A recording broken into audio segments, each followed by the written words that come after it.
5,000 మంది వస్తారు, 10,000 మంది ఎక్కడి నుంచి వస్తారు అనేది ఇంపార్టెంట్ కాదు కదా. ఫ్యాన్స్ అన్న వస్తారు, ఒంగోలు నుంచి వచ్చారు, కర్నూలు నుంచి వచ్చారు, తిరుపతి నుంచి వచ్చారు, మేము ఎక్కడ నల్గొండ నుంచి వచ్చాం, శ్రీకాకుళం.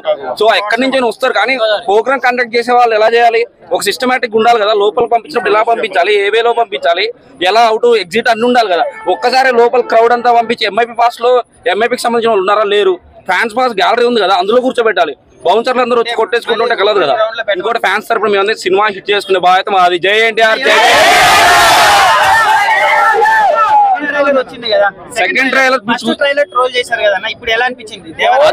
ట్రోల్ ఎవరు కాదు చేసింది, మాస్ మాస్ అంటే ఏదో మళ్ళీ చూస్తారు.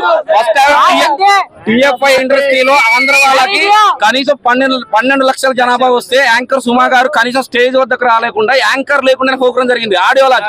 అదే ఫస్ట్ టైం మళ్ళీ తెలుగు ఇండస్ట్రీ చరిత్రలో ఒక ఆడియో లాంచ్ క్యాన్సిల్ అయింది.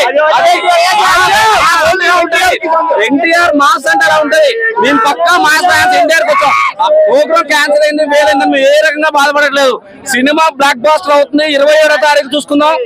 ట్రైలర్ లో వాటర్ సీక్వెన్స్ సీన్స్ అని ఎలా అనిపించాయండి? అద్భుతంగా అనిపించాయి. విఎఫ్ఎక్స్ అయినా, కొరటా శివ డైరెక్షన్ అయినా, ఎన్టీఆర్ యాక్టింగ్ అయినా, ప్రతి ఒక్కటి ఎవ్రీథింగ్ ఇస్ బ్లాక్ బాస్టర్ వైఫ్ మా అందరికి వస్తున్నాయి. మా క్యారెక్టర్లు ఎలా అనిపించినాయి అంటే అద్భుతంగా 2 ఉండొచ్చు, సినిమాలో 3 ఉండొచ్చు, ఒకటే కదా. మా కళ్ళకు మాత్రం ఎన్టీఆర్ కనిపిస్తూనే ఉంటాడు. 3 గంటల సినిమా అయినా సరే మేము ఎన్టీఆర్ చూస్తూనే ఉంటాం.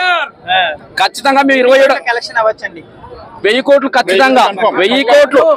ఒకటే థింగ్ బ్రో, సంధ్యా థియేటర్ లో పాజిటివ్ టాక్ తో ఫ్యాన్ మొట్టమొదటి ఫ్యాన్ ఎవరైతే బయటకు వస్తారో అక్కడి నుంచి దసరా అయిపోయే వరకు 1000 కోట్లు రన్నింగ్ అవుతూనే ఉంది.